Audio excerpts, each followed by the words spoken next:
Bonnie and Friends. Catch them weekday mornings beginning at 5.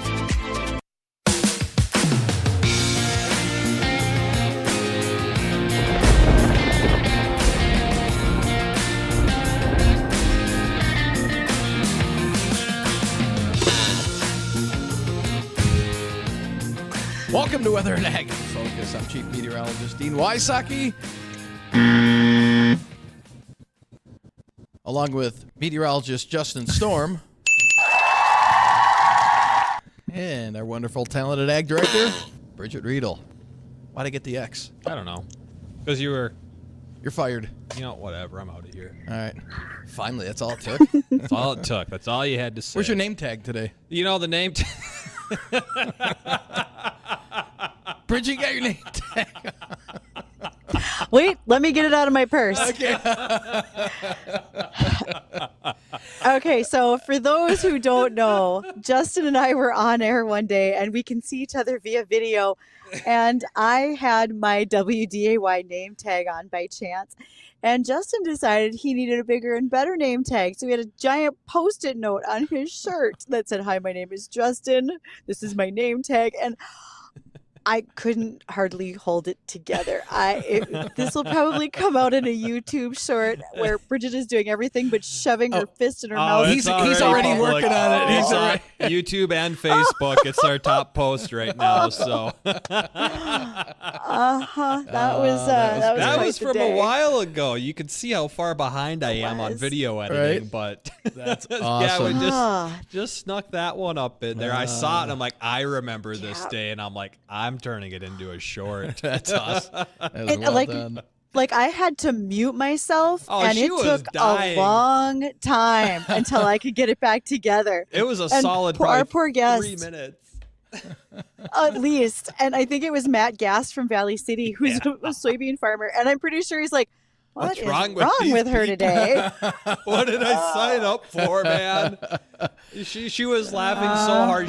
So she turned her microphone off, and I'm sitting there, and I'm trying to hold it together while I'm trying to keep this interview going, and I'm like cracking up. I had to rip it off of my shirt because I was starting to lose it.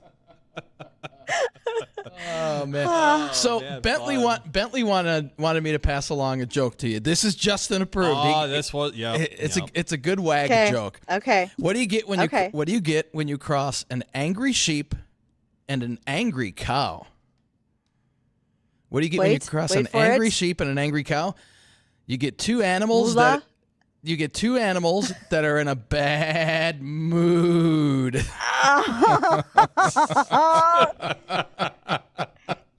Tell Bentley we'll that give you wins in my book. That's a good one. Do you have a good animal joke? Give us a call, 701-293-9000. There you go. Yeah, It's got to be clean, though. Clean, fun We will joke. be previewing. Yes. Yeah, previewing those callers. Yeah, that'd be best. If you make me hit the dump button, you're never allowed to call this show again. We'll make sure of it. Oh, man. Hold on. Let me call in. I'll be right back. Hey! Well, it's a cloudy day out there today. Where are you at, Bridget, first off? Because you're all over the place. You traveling? Where you at? I am currently in Bismarck. I'm going to try to get to Gilby because one of our listeners, Greg Amundsen, has his Roots Connected event at Gilby, North Dakota tonight, and it is cloudy and about 73 degrees here. Oh, yeah, it's cold here. Yeah, it's we're cold. at 69, and boy, it's going to be hard-pressed to get into the 70s. We'll get in the 70s today, but cloud cover kind of keeping us temperature-wise held in check. Not much wind out there. Out of the southeast at about 10 to 15. We're looking at showers on radar right now up around the Devil's Lake Basin. There's a few trying to develop out to the west of the valley. I think our best chance of storms is coming in after 5 o'clock tonight. Some of those could be strong. The strongest ones look like be favoring areas down close to the South Dakota border. But again, we could see some with a healthy punch move through the FM area after 5 o'clock tonight. Highs today, low to mid-70s. Those storms wind down by midnight, and then tomorrow, a little better, a little breezier.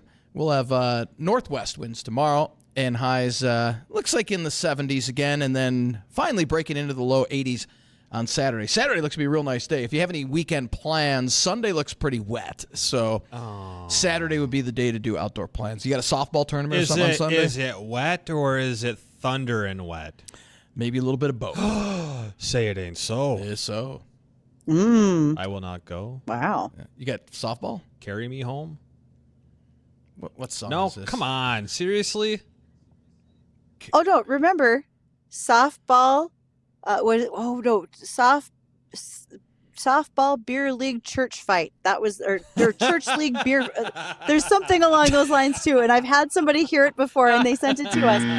It's like church league softball fist fight. It's pretty awesome. Yes, we'll find that one. Okay. I'm not going to say a couple of those have not happened out on the diamonds, but it's been a few years since that last happened.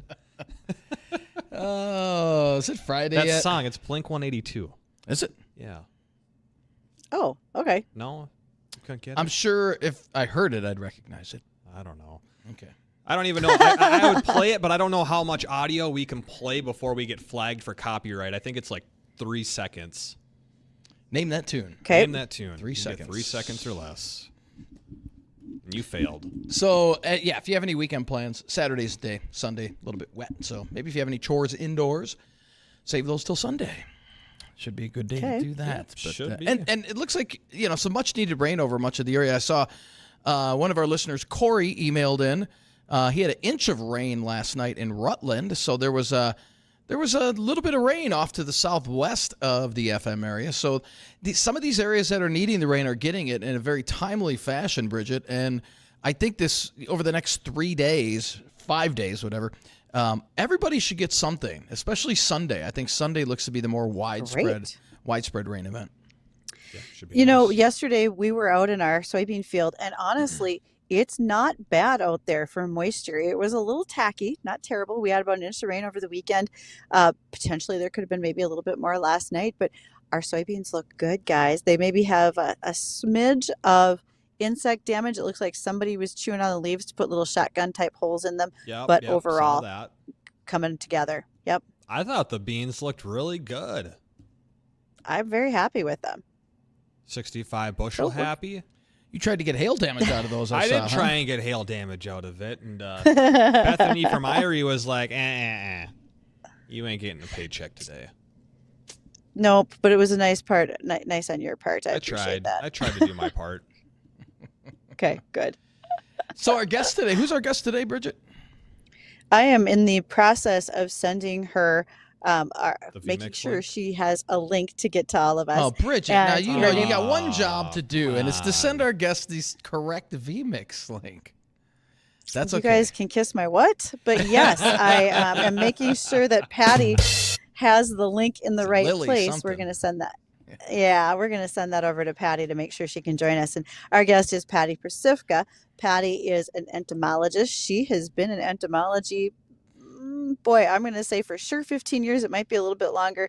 But we want to talk about all things bugs. What's going on maybe in our soybean field that left those little shotgun holes behind, and other things as well. We know that lots of people in the area are spraying for soybean aphids and more. So let's find out what that's all about. You'd be proud of me, Bridgette. When we were out there, I flipped over some leaves, and I'm like, Yeah. is this an aphid? And Bethany knelt down. She's like, very good eye. And I'm like, we barely got Yeah. any. There was like 5 under. I looked under a good handful of leaves, and I only found like 5. So what did the aphid look like, Justin? It looked like a little tiny chunk of sponge, just this tiny little yellow, almost sponge-like dot. They're very, very tiny. You can probably put about 10 to 15 on the tip of a sharpened pencil. Soybean aphids are always on the underside of the leaves, and those farmers who were using seed treatment early on this season, which would have had an insecticide in it, many of them are not seeing the populations of soybean aphids that others might be who did not treat in that manner. So it's pretty variable across the fields. It's about scouting, going to find it, and make sure that you indeed have the right applications if you need to. And in dry weather like this, we not only get soybean aphids, but we have a concern about spider mites, and they will show up with signs of webbing in the field. And do you want me to tell you how you scout for them, or do you want Patty to tell you how you scout for a spider mite? Let's have Patty tell us how we scout for Okay. mites. I was Okay, out there it'll be a ton scouting. of All fun. I can say, there's a lot more stuff out there than I thought there were going to be. In terms of Bugs. There are a lot of bugs out there. Yep, and it's been pretty good as far as the variability of them. I had a call last night about a farmer up near Oslo. They were talking about tent thistle caterpillars and clover buds in fields. So it's not good when you're the person who has to be scouting and spraying for them. But boy, talk about a lot of things going on at once. Yeah, so Patty will be joining us here in just a moment. A couple other things coming up on the program for today. We'll be talking about how horses can help in human research and also avoiding heat-related illnesses in horses, and a little bit about livestock guard dogs. Dean, you ever use any of your dogs to guard livestock before? Do you think they would have been up for the challenge? My Aussie Shepherd. Yeah? Those are notorious for sheepdog, right? No, it's just No, Australian. just dog? Yep, just Australian Shepherd, but they're OG or AWG? They're good AWG? herders. They're herders. They are. I see. Yep. So and there are dogs like blue heelers and border collies. They're really good with cattle, and they tend to be herders. And I've always heard a story about a nursing home that wanted to have a care animal for their residents, and so they got a blue heeler. But the unfortunate thing was the blue heeler kept trying to herd the people, and that really wasn't working out for the blue heeler. He that wasn't the right environment for him. He had to go. You've been looking into getting a new dog of recent, haven't you? Have you had any good leads, or are they just kind of falling through, Dean? Dean's been looking. Yeah. Yeah, you've been looking for dogs, cows, goats, Well, we got you the chickens. Got me the chicken. We had to get rid of the cow. I had to get rid of the That didn't cow. work. Want to get a goat so I can be environmentally friendly. Yeah, next spring we'll get you one. Could use a chicken with egg prices probably going back up. Oh, we got you the coop in the backyard. We do, yeah. We've got to get the. You need more chickens? We need more chickens, yeah. Are they not laying enough eggs, or are you eating too many of them? A little of both. Okay. Yeah, a little of both. Okay. So. Can you eat? Hold on. Can you really eat too many eggs? I mean, Well, personally compared to speaking, what I'm they're sort of a pooping out. fan. Yeah, compared to what they're putting out, it's a good point. Very solid points. Hey, you want to be a part of the program today? Ask any questions, join in on our conversation. You give us a call on the Red Wing Shoes phone line. That's 701-293-9000. Again, 701-293-9000. Or you can always reach us during or after our show at weather@flagfamily.com. That's email, or also ag@flagfamily.com. Those will get sent to us. You can also watch us live each and every single day on YouTube and Facebook Live or Acres TV. And you can also check out those spots for a lot of our interviews in the past that have been cut up, a bunch of our shorts, some bloopers, and just some funny moments. So head on over there if you want to catch out the most recent one of where I made Bridgette lose herself in the middle of an interview. Yes, you did. And by the way, I already got an email that says, did his name tag say Dirty Monkey Tail after we discussed your beard yesterday? Oh, that would have been good. Dirty Monkey Tail. Yeah, you're we coming- are just a couple days away from the Monkey Tail. Monday, right? Well, if I'm here on Monday, I'm going to No, you will be here on Monday. You have to be. And You please wanna don't see do that. This nasty Just thing, don't you? Oh, you have to do it. Oh, No. man. Yes. I'll buy you Nope. a case of beer. 2 cases of beer. Oh boy. You know what? I'll take one. I'll So- take one case. All right. A suitcase? Just be happy with what you're getting. I mean, I was going to do it regardless. Okay. But if you want to throw in beer, yeah, let's do that. Well, guys, let's head to a All quick right. break here. When we come back, we'll come back with Patty again. If you have any questions for us, 701-293-9000 is the Red Wing Shoes phone number. Again, we'll be right back, so stay tuned.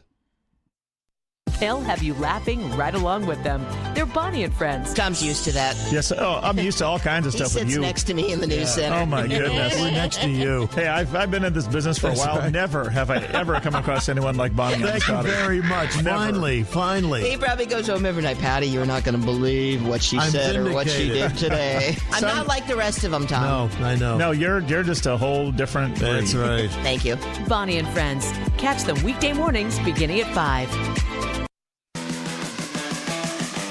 You can enjoy Jay's Smokin' Barbecue at Tailgaters. What a combo. That's right. Whether you are inside or out on the patio enjoying great weather and an ice-cold beverage, you can get Jay's Smokin' Barbecue to eat. Tailgaters is featuring carbless handcrafted vodka cocktails, and domestic pounders are also on special. So go enjoy the Tailgaters patio and live music outside on Thursday night at 6:30. This week, the special blend band will be playing at Tailgaters, corner of Main and University in downtown Fargo. The famous chips, the potato chip, the chocolate chip, the computer chip, the poker chip, the paint chip, and the windshield chip.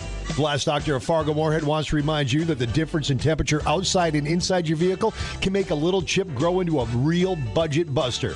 So make your repair replacement appointment today at Glass Doctor of Fargo Moorhead. Call or go online at glassdoctor.com/Fargo. That's glassdoctor.com/Fargo. Call the Glass Doctor, we'll fix your paint. As the sun begins to set, your neighbors gather around your fire pit built by Valley Landscaping. The flames dance in the cool breeze, causing a warm glow on their faces. There's music and laughter. Everyone's enjoying the evening in your backyard oasis. With expert craftsmanship and attention to detail, Valley Landscaping transformed your ordinary yard into a welcoming retreat. Valley Landscaping, the experts at creating the perfect outdoor living space. Go to valleylandscaping.com to learn more. Enjoy time with family and friends in Fargo's best-kept secret, the Gastropub Backyard at Fargo Billiards. The Gastropub Backyard is the largest patio in the FM area. Enjoy nice weather with a signature cocktail, like their refreshing Shark Bite or Loaded Limeade. Make the most of your summer with a full bar, restaurant, bean bags, giant Jenga, and volleyball. Also available for private parties. So get your summer on with the Gastropub Backyard at Fargo Billiards, located just west of I-29 on 32nd Avenue South in Fargo. Attention job seekers, check this out. Plains Grain and Agronomy is busy and is hiring more team members for their locations at Enderlin, Marion, and Mott, North Dakota. Hiring for the following positions: Class A truck driver, custom applicator, general laborer, and precision ag service technician. They're hiring immediately, full-time, with great pay and great benefits. Join the Plains Grain and Agronomy team online at plainsgrain.com. Looking for a rewarding career in healthcare with excellent benefits? Help enrich the lives of the men and women who served our country by joining the North Dakota Veterans Home family. Whether you're a registered nurse, certified nurse's assistant, medication technician, or have a background in administration or maintenance, visit ndvh.nd.gov to learn more about career opportunities today. Sponsored by the North Dakota Cares Coalition in cooperation with the North Dakota Broadcasters Association and this station. It's about tradition, values, and family ties. Pucklet Chevrolet GMC's tradition of giving back to our community remains a priority, and that's why we've partnered with many local nonprofit organizations and events. And our tradition of giving this community a fair and honest offer continues. Right now, you can save nearly $8,000 on a new Chevy Silverado 1500. We're Pucklet Chevrolet GMC in Valley City. Tradition, values, and family ties. See dealer for details.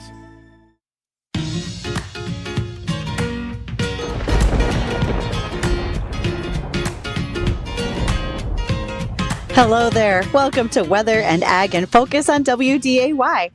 Thrilled to have you joining us. I don't think we got to this part earlier. So that's Justin Storm, meteorologist extraordinaire, and that's Chief Meteorologist Dean Wysocki. And I just come to join the club here and be the Ag Director. I'm Bridgette Readel.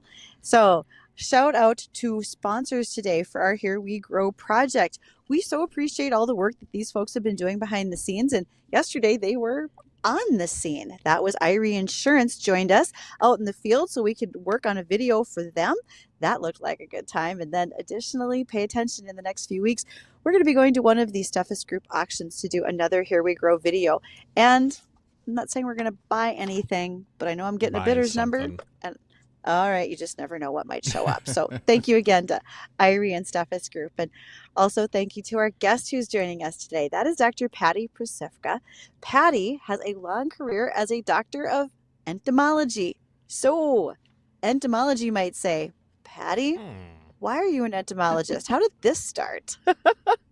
Oh my gosh. Yeah. How did this start? Well, I wasn't interested in bugs as a kid. I was not that kid that played with insects around the yard. That was not me. I actually was quite afraid of insects, but I took a biology class that I liked the professor, and I needed to take a field course, and he taught entomology. So I took entomology, and I got over my fear and found insects fascinating, and the rest kind of snowballed from there. And ag was where a lot of the action is, and I got into ag and kept studying bugs. Interesting. Okay. Go ahead, Bridgette. I'd say Patty got over her fear. Look at her earrings. Can you guys see those in Are they studio? little spiders? They're cicadas. Oh, awesome. Oh, right on. I could just see the legs. That's great. Now, Patty, one of our coworkers is deathly. I hope he's listening. He's deathly afraid of corn spiders. Like Spiders in general, but, especially the corn spiders, and those things are ugly. Oh, they're nasty. What exactly do corn spiders do? They're not bad. They're actually good, aren't they? Yeah, they're not bad. Just like most spiders, they're predators, and their primary thing they eat is other insects. So they're going to help. Not people, but I have had that experience of walking through corn, and you kind of have your hands up to keep the leaves away from your face, and then all of a sudden you come face to face with one of those, and it is quite startling. But do they? But they're harmless, really, to humans. Yeah, and they actually help the plants, then, don't they? If they're eating the insects and such. Okay. Yeah, all yeah. right. Anything that's kind of flying around can get stuck, or that they can, go out and grab off of a leaf, a caterpillar or something, they'll eat that. So, yeah, it's good. I'm like Jay, man. I can't do spiders, man. Mice are, it's a natural, it makes sense, right? Ecological, in our evolution, it makes sense to be scared of some of these things because there's poisonous ones. They just, we don't deal with a lot of the really bad ones here in this area, so they're okay. Thank goodness. And we, I talk here about when we have to control an insect, right? And we may have to use a chemical means, but there's a lot of beneficials. And so can you help folks understand what's a beneficial, Patty, versus maybe a pest that we have to be concerned about? Yeah.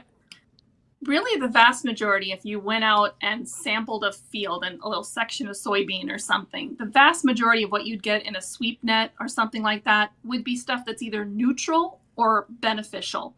Neutral, it's just doing its own thing out there, not harming the plant, just happens to be there. Or beneficial, meaning it's eating other things that are eating your plant or harming your plant. So also some beneficials might be providing benefits in the soil and things like that too. Maybe not the life stage you see right there, but part of their life cycle is under the ground and is helping aerate the soil. So that can be a beneficial too. Mostly things that eat the things we don't want eating our plants or helps the soil or the environment in some way. Maybe is an important part of the ecosystem for fish. If you like fishing, we want to keep those out there because they're part of the food chain that's important for other things to grow and develop. So when it comes to farming, and let's just throw all the crops into one and just try and make this simple, do you think there are more beneficial pests or non-beneficial pests? 100% beneficial, or like I said, or neutral, right? There's a lot of insects and creepy crawlies out there. We all know, right? A lot of stuff out there. A lot of it absolutely, it's something in the range of just 1 or 2% of the total species have a detriment to the crops we want to grow or the animals we're trying to raise or something like that. So it's very small. I mean, they cause a lot of problems, the ones that causes problems, but in the relative scheme of total species, it's low. I see. And what are some of those top things that are causing issues for our corn growers or soybean growers or wheat growers and everything in between? Yeah, in soybeans, the big one around here, soybean aphid, of course. That's a big one. Spider mites, they kind of come hand in hand sometimes. There's a lot of other caterpillars and things too that at different times can cause problems in soybean. Corn, it's things that want to feed on the ear typically. Corn earworm, western bean cutworm, armyworms early in the season. So a lot of moth and butterfly caterpillars can cause problems. We get into wheat, grasshoppers, if we get dry conditions, can be hugely devastating in wheat. A few different aphid species can cause some problems there as well.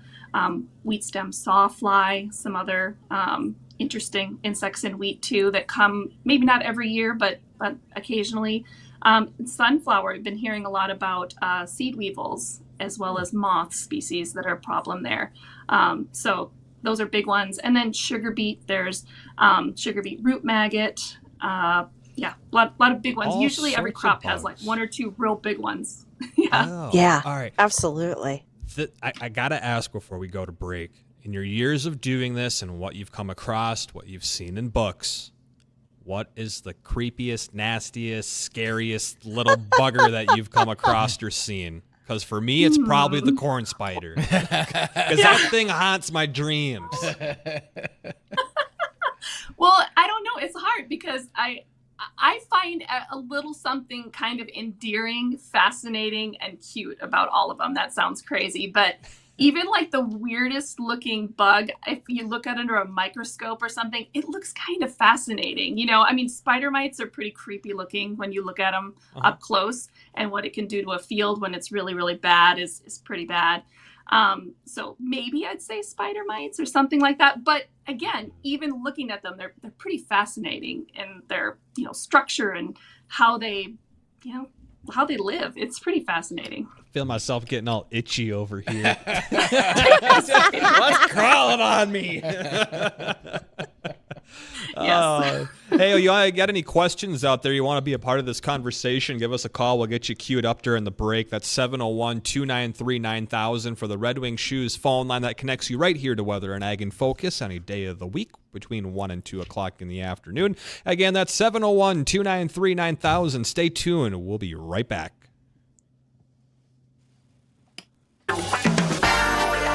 Hello, Fargo. This is John Adams, your host of Talk of the Town. My show is designed to highlight everything great about the city, the valley, and the country in which we live. I've had the great fortune of meeting, working, and living with wonderful people in the Fargo-Moorhead area, and I want to bring their stories to you. Human interest stories, sports, timely topics that affect all of us in the Red River Valley. Talk of the Town with John Adams. Tune in for positivity and fun. It's summer in a big way, so go big at Mall of America. Your summer adventure is on with a stay at Radisson Blu Mall of America, conveniently connected to the mall. Swim a little, spa a little, shop up to 500 stores, enjoy every kind of dining, and so much more. Nickelodeon Universe has live Paw Patrol shows. Then get creative with the youngest ones at Crayola Experience. So you can go big just by going to Mall of America. mallofamerica.com/summer.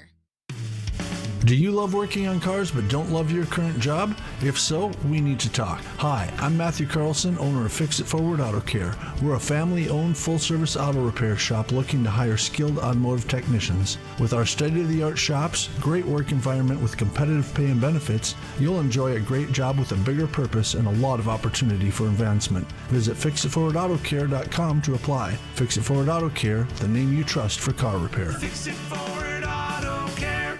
On MyPillow's 20th anniversary, with over 80 million MyPillows sold, Mike Lindell and the MyPillow employees want to thank each and every one of you by giving you the lowest price in history on their MyPillows. Queen size MyPillows, regular price is $69.98, now only $19.98, and just $10 more for the king size. MyPillow's patented fill adjusts to your exact individual needs to help you get the best sleep ever. Go to MyPillow.com and click on the radio/podcast square to get Mike's amazing offer on the queen size MyPillow for only $19.98, or call 800-875-0644 and use promo code WDAY. In addition to this special anniversary offer on MyPillows, you will also receive deep discounts on all MyPillow products, mattress toppers, pet beds, mattresses, My Slippers. Take advantage of the biggest sale in MyPillow's history. Go to MyPillow.com or call 800-875-0644 and use promo code WDAY. That's MyPillow.com, promo code WDAY, or call 800-875-0644. At Fisher Investments, our clients know we have their backs. How do your clients know that? Because Fisher Investments is a fiduciary, the highest standard for a financial advisor. It means we're there for our clients and always put their interests first. So wait, you do it because you have to? No, we do it because it's the right thing to do. Our clients trust us with their retirement savings, and we know how important that responsibility is. So we take the time to really get to know them. Get to know them how? We make sure we understand their unique goals, finances, health, family, and lifestyle so we can tailor their portfolio to their specific needs. Our goal is to help them achieve a comfortable retirement. Sounds like a big responsibility.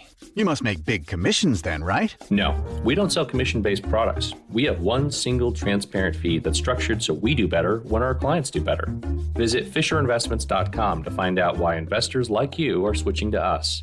Fisher Investments, clearly different money management. Investing in securities involves the risk of loss. Yeah, I'm so stressed. Our business is growing. We've got people all over now. Uma. What is that? Meditation? I'm recommending the Uma cloud phone system with auto attendant and more than 50 features. Uma? Yep, switching to Uma is a cinch. Just $24.95 per month per user, plus taxes and fees. Uma. Now you're feeling it. Find small business calm at Uma.com/radio. That's OOMA.com/radio.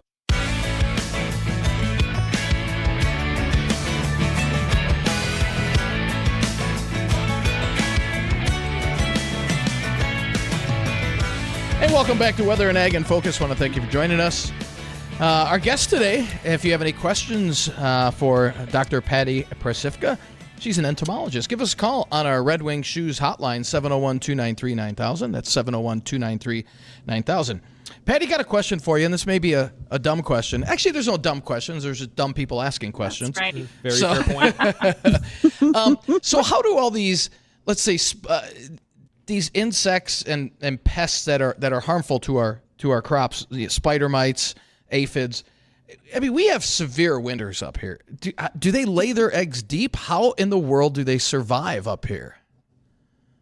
Well, there's a number of different ways. You touched on one. Some lay their eggs deep in the soil. Some, as larvae, will dig down low in the soil below the frost line, where they're just fine. They don't develop a lot, but they, stay alive over the winter. Mm-hmm. Some get under a bunch of leaf litter on the ground and stay warm. They're not even very deep, but they can find these places that stay warm. And if we have good snowpack, the snow actually keeps them kind of warm or warm enough. Mm-hmm. Yeah. And then some don't survive here, but they still cause big problems up here. They just migrate up very quickly. They get up on the jet stream and they come here and drop out of the sky I've seen that before. like Flying spiders. Right. They throw Yeah. silk up like a parachute, and the wind catches them and it blows them around. And they can get launched Oh, yeah. That's like a several big way tens that of they- thousands of feet up in the air. Really? Yeah. Nuts. Yeah. So I got and they can adapt. Maybe the stuff So, of hold on, nightmares though. for some people. Yeah, but like Patty said, they come in the wind. So I think of spider mites, but then also soybean aphids, they can adapt. And if the field is overpopulated and there's too many, they sprout tiny wings and move on. Really? They're like, this place is getting a little cramped. I'm going to sprout a pair of wings and take off. Out of here. That's It's kind like a of Marvel exactly comic. it. That sounds crazy, but that is exactly it. They're like, ooh, it's getting a little crowded here. I don't like it. There's not as much of a nice plant here anymore. Let's, I'm going to produce babies that have wings, and they're going to suddenly Versus go. us, we're like, Just- Fargo's getting a little cramped. I'm going to book a $600 plane ticket and fly somewhere else out of here. I got a follow up on that because you were kind of talking about, how do they survive through the winters here? And I had made this comment to Bridgette before, especially about the grasshopper populations, because they'll lay their eggs here, they'll wait through the year, and then they hatch next year or something along those lines. So let's say, in your opinion, and again, we'll just kind of average it out, bulk them all in as a whole, what kind of a winter do we need to really put a good control naturally on insects for the following year, where we're killing off a lot of these eggs or the larvae or something like that? I'm sure we're not going to like it. Probably the really cold temperatures. I mean, one of the things we might like is not a lot of snow to shovel. Again, if you don't have that insulator and you get, a deeper freeze or more freeze, but there's going to be some that still can get below any frost line, or they're really deep, Really? right? They'll go down there's like gonna be 8 some, feet? but yeah. Oh yeah. Wow. Yeah. Yep. Some of the grubs and things can get very, very deep in the soil. So some of them, but relatively speaking, I think, if it's very cold, there's not a lot of snow, and pretty dry, if the drier it is, they need that. If they're in the soil or somewhere, they still need a little moisture and stuff, and nothing likes to completely dry out. So very dry, very cold, no snow would probably be a pretty good recipe. I see. Interesting. So as we were getting started, Patty, when you were waiting in queue with us, I mentioned to the guys that, okay, so it's a unique way to scout for spider mites. Justin and I were in our field yesterday. He could see soybean aphids and identified them correctly, but spider mites, a little different technique. How would you like to describe that? I don't know. Maybe I'm not sure if I'm familiar with what you're saying, like how to identify them on the leaf, or like how would I know if there's any in our field? What am I going to be looking for? Take the plant. Tell me if I'm wrong, Bridgette. Patty. We've done this before. Okay. Take the plant out of the ground, shake it over a piece of white paper, and when you see the little black specks walk away, that's a spider mite. That's how small they are. True. Yeah. Wow. I was crawling around in that yesterday. Yeah. Uh-huh. Are you feeling itchy again? I'm feeling itchy, man. What's that in your beard? Don't even start. I like where that's going. Nice. Okay, so spider mites are one, but Patty, what are some of the other fun projects you've gotten to work on over your career and like your grad student and doctoral work? Yeah. For my master's, it was at NDSU, and I worked on, the BT crops, the crops that kind of produce their own proteins that kill the insects. Mostly at that time, it was lepidopteran pests like corn borer and things like that. So I worked on looking at ways to make sure that those remained effective for a long time. So you have refuge or resistance management, a little area of crop that you grow that doesn't have those BT traits, so that it produces a few insects that breed with the ones that might be exposed to a lot of it and could start to get resistant, and you keep everything susceptible so those technologies last a long time. So that was my master's. And then my PhD was actually on monarch butterflies. So not an ag pest, but one of those beneficials, one of those things that it doesn't help our crops necessarily, but it's overall part of the environment that you want to protect, right? We like monarch butterflies. So there was the BT corn that the pollen would get on some of the milkweed plants and affect the monarch butterflies. We figured out it was just one of the particular types of BT crops, and then that one was removed from the system. And then some of the work I did was just making sure everything else was still safe for them. And it was because of the different technology to produce those crops. So it was still related to ag, but on an insect that's more of one of those just beneficial, just out there in the environment, and we want to keep them around. So was that one of the main reasons why there was the big concern over the monarch populations, or was it that they were getting confused on how to migrate back south? Was that the reason? And where are we sitting today, if you happen to know, with the whole monarch thing? Yeah, I think there's been a number of challenges that have been there, in our growing societies and things. It causes some issue, and climate change and things like that have caused issues for a lot of insects like that migrate and take certain cues from the environment. But I think there was some concern. There was some winter kills and things like that happened, some really cold temperatures actually, where they are overwintering in Mexico, that affected the population. But I think a lot of those numbers have rebounded, and I think they're still very cautious and always looking at those populations, because there's so many things that are affecting them, wanting to have good habitat for them. There's a lot of, programs to try to have natural prairie spaces and, areas where the milkweed is there for them along the migration route. And all that stuff is ongoing to monitor their populations and make sure, they continue to be on more of an upward trend than downward trend. I see. And I got one more before I turn it back over to you guys if you have any more questions for Patty.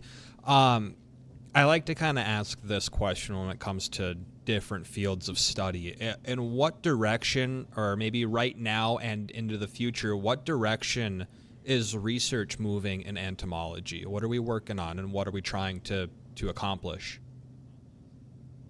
I think everything, like a lot of areas, at least of entomology and ag, we're really working on targeted, effective solutions for managing insect populations, those ones we don't want eating our crops. But, we're definitely moving away from these broad spectrum solutions that are going to get everything, right? We're looking for really targeted, wise choices for that management, and biologicals, things that are from nature, inspired by nature, and that, are going to do the job, but not harm the environment or harm other things we don't want to harm. So I think that's a big part of ag, and a way that we're going to have to move forward, not just for what we do here in the U.S., but, it's global market agriculture. And we have to manage our farms here based on where we want to sell and market our products as well. So all of that points towards having to find these very different kind of solutions than we're used to, but they're out there. And that's what a lot of work is going on, looking for these type of solutions. I think you guys are catching on to why I use Patty as like my ag Siri when I have a question. I'm like, hey, Patty, is this going to work or not? And how about this product? Because she knows. And so, Patty, that leads me to this. We aren't going to hold you to it if you want to prognosticate just a smidge. What do you think if we stay drier, what could grasshoppers, soybean aphids, etc., what could that look like into 2024's cropping season? Yeah, it's always this time of year you're kind of wondering, because the insects are still out there. They're still doing a lot there, but we're thinking like, where are they laying those eggs? Where are they overwintering? How is their population now? And what's that going to mean? The dry conditions is ideal for the grasshoppers. They'll surge. They'll find these cracks in the ground. The females will be able to lay the eggs lower down into the soil, and they'll be able to survive better. So, those kind of conditions now could mean more grasshoppers in the next season. Just the abundance for soybean aphids, they're going to find their buckthorn to lay their eggs. And again, if there's a good, healthy area of that, and those shelter belts, stay kind of warmed a little bit, and there's good survival there, that's always kind of a good recipe for the next year, for things to happen. One of the big things too is seasons are coming earlier. Things are happening earlier. Sometimes on average, we're getting thaws and things happening earlier. When we have those seasons like that, the insects, they respond to that. They feel the temperatures are going up. They'll start coming up out of the ground. They'll start developing. The eggs will hatch. Things will happen earlier and over a more prolonged period, which can be a real challenge for controlling them as well. So that's some of the challenges, especially with the way weather systems are changing as well. Sure, absolutely. Oh, so Patty, I just want to say thank you for coming on to join us today to talk as an entomologist about all the things that are going on in this very buggy world out there that people don't even realize. And a standing invite. Patty and I have talked about this behind the scenes. She has a daughter who might have an interest in coming in and spending a little time in studio with us one day, you guys. So I think it would be all right if Ada came to join us. If that'd be all right. Who knew bugs were so interesting, right? No kidding. I know, right? So much fun. So thank you again to Dr. Patty Paseka for joining us today. Right? She's got the earrings to match, you guys. We're going to catch up with the American Ag Network. Stay tuned. We'll check the weather right after that.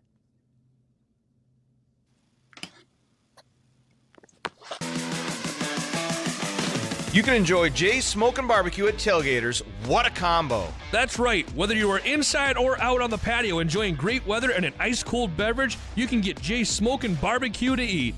Tailgaters is featuring carbless handcrafted vodka cocktails, and domestic pounders are also on special. So go enjoy the Tailgaters patio and live music outside on Thursday night at 6:30. This week, the special blend band will be playing at Tailgaters, corner of Main and University in downtown Fargo.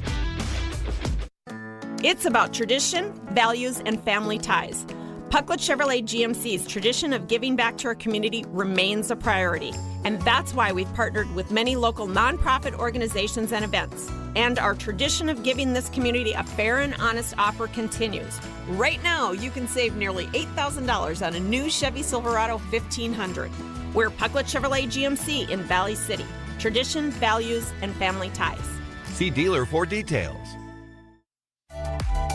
Hi, this is Kennedy Coulter, and DJ Coulter with American Family Insurance is my dad. As I get older, I realize how important my dad's job really is. All those times he had to take a work call when we were at the lake or in the gym, he really cares. He always puts his family first, but his clients are second. As his biggest and most difficult client, I can tell you for a fact he can handle any situation. Go to djcoulter.com and find out for yourself. That's djcoulter.com.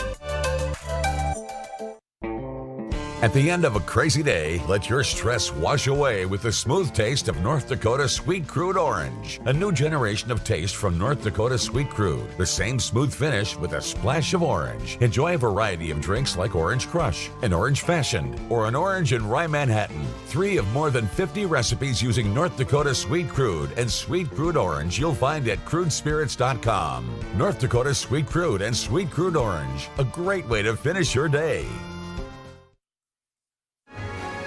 Fairly firm action in the markets on Thursday. You're listening to the American Ag Network. I'm Jesse Allen with this market update. We're joined now by Arlen Suderman, Chief Commodities Economist at StoneX. Arlen, as we take a look at what's happening in the market trade, starting with the grains and oilseeds, feels like another consolidation type day, fairly firm, not much happening here as traders seemingly getting ready for the August WASDE report on Friday. What's your take in the grain trade today?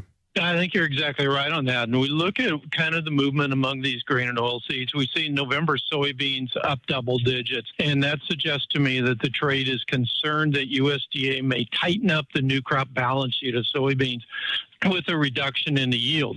Now, it's expecting a reduction in yield for corn as well, but there's a lot more playroom in the new crop corn balance sheet. So we're seeing a little bit of modest strength in corn as it consolidates above recent lows, but not to the extent that we're seeing in soybeans.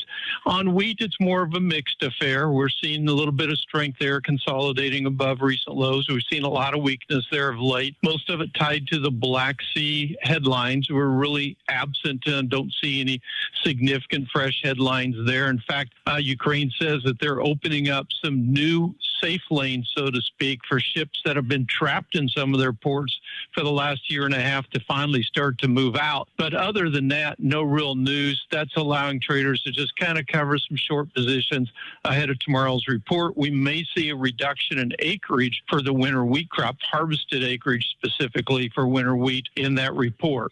And once again, that's Arlen Suderman with StoneX for our market analysis here today. Stock market continues to be positive. The Dow up 129 with the $1.15 lower, 102.16 after we got fairly positive CPI numbers Thursday morning. You're listening to the American Ag Network. I'm Jesse Allen reporting.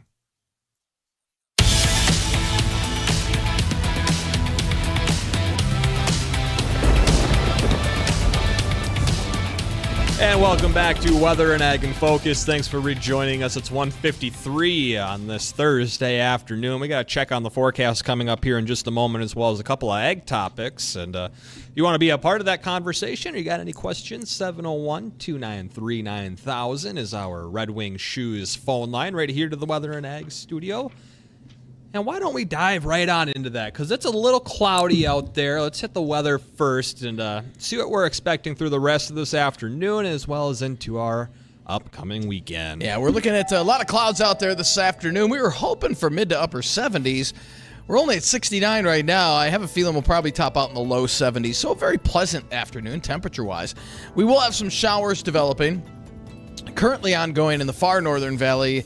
Generally west of Grand Forks out towards Devil's Lake Basin, and it's moving eastward. Other than that, we'll see storms develop around 5 o'clock in and around the FM area, favoring areas south, maybe towards Hankinson and down south towards the South Dakota border, maybe in the tri-state area, as we head towards 5, 6 o'clock tonight. Some of those could be strong. I think most of that will stay south of the FM area. Now, I think we'll see some storms here after about 6 o'clock or so. I'm not expecting much in the way of severe weather this far north. That's kind of what I was thinking, too, because I was looking at it, and I'm like, all right, I get it, it's possible, but I don't know. The majority of any strong to severe storms should be to our south. Well, you know how they operate up north, though. They get a little trigger happy with the warnings they do. Some days. They do. So we'll see. We'll keep an eye on the radar for you, though. Sorry, Grand Forks. Yeah, those will be pushing out of the area by about 10, 11 o'clock tonight, and then we'll be left with partly to mostly cloudy skies overnight, down to about 60, and tomorrow, a little breezy out of the northwest with highs into the mid to upper 70s tomorrow. I'll tell you what, Saturday looks great. A lot of sunshine, a little breezy out of the northwest, highs in the low 80s, and then rain returns on Sunday. If you have any indoor projects that need to get done, Like myself, I'll be doing those on Sunday. Sunday looks kind of wet. With So not a all good day to shingle. No, Sunday would not be a good day to shingle. No. But Dean, will any of those indoor projects? The answer is no. I know what your question is. The answer is no. What kind of projects can you get accomplished with a bum thumb? Well, that's a very good point. Well, I can tip with my left hand. Oh, we're curling pounders. But I mean, I've got a big painting project to do, but I don't know how that's going to. But I'm sure I could get it done. But you got to use the offhand to paint. I can't paint offhand. No way. No. It looks like Dean's weekend is completely shot. You should have let me take those stitchers out yesterday in studio. Like you know I what? offered. You can't even play any video games. I can't even golf. I can't golf. I can't. Yeah, there's not much you're not I can much do. of a video game player. I'm not a big video game player. I mean, you got the Nintendo I can do Wii. Well, I mean, yeah, I can do Wii. It might fly into your TV if you're missing those wrist straps. I got. Do you remember seeing those videos back in the day of all the people throwing the Wiimotes right into their brand new TVs? How about we send Dean out to the soybean field to keep him company? You can talk to What them happens and if mites talk crawl about in how there? they're doing. I could sing them lullabies and just whisper sweet nothing into their ears. Listen here, You just keep flapping some fly swatters around to keep the mites out of our field. 24/7 up and down the railroad tracks. Why is Dean running up and down each row of those soybeans? Is he on something, What or is he on to something? That's better than what the most people's ideas. I can't hardly wait until you get to do that, Dean. Please send video. That would make a good YouTube clip, wouldn't That it? really would. It reminds me of what was the movie with Chris Farley and Spade? They were David Spade. Yeah, they were running their beat up car off the road. He goes, "I got an idea." He jumps out of the car. Bees. I'm allergic to bees. Tommy Boy. Tommy Boy. That's it. Tommy Boy. Tommy Boy. That'll be me out in the bean field. Hey Do you man, have a I'm suit allergic to jacket you bees. could wear? What's that, Bridget? Do you have a suit jacket you could wear? Oh, that'd be a Look like Tommy Boy? Man in a little coat. Big man in a little coat. Why don't you get to some ag topics? To all the listeners who thought we were going to talk about ag today. what happened? Yeah, no, we're just cracking jokes on a Thursday. It's not even a free-for-all Friday. All right, let's hit one of these here real quick. And let's talk about horses helping in human research. So believe it or not, in a lot of ways, horses have a lot of the same problems that humans do. Unlike cows and hogs, horses can sweat, so they're a little bit more like us when it comes to things like their endocrine system, etc. And some of the research that's been done also helps benefit humans. So when you do it on horses, you can use some of that in humans. With also when it comes to diabetes, that would be another area, and certain drugs that horses have responded well to, and so have people, like Ozempic and is it True? What's the Truvi? It's not Truly. That's a drink. It's a different one. Truly. I'll look that one up. A couple of Truly cocktails and they're good to go. I gotta have something in here for that. I guess I don't. There's a couple of other ones though that horses can do too, and so it's really actually kind of helpful to get some of that cross-species information. Horses also can take certain vaccinations. For instance, they get a West Nile vaccination that we don't take as humans. But a lot of that research has been done based on the horses. So, all right, I'm looking up. It's not Truly. I'm not giving the horses a drink. Goodness, that's probably a bad point to make. Trulicity. It's Trulicity. Thank you. There. You're close. Sounds like Helicity. So close. It does. It does. Sure. You gotta find Sure it Google does. search to Okay, so explain what that is, folks. I think that's there we going to go. wrap So it up for that the show. is horses. There we go. Good information there, Bridget. Thank you for sharing that. And as always, you can always email us if you got tips or things you want us to look into, weather or ag at flagfamily.com. It'll do it for us today. We thank you for listening. The Jay Thomas Show is coming up next. AM 970 and FM 93.1, WDAY, Fargo, Moorhead, West Fargo.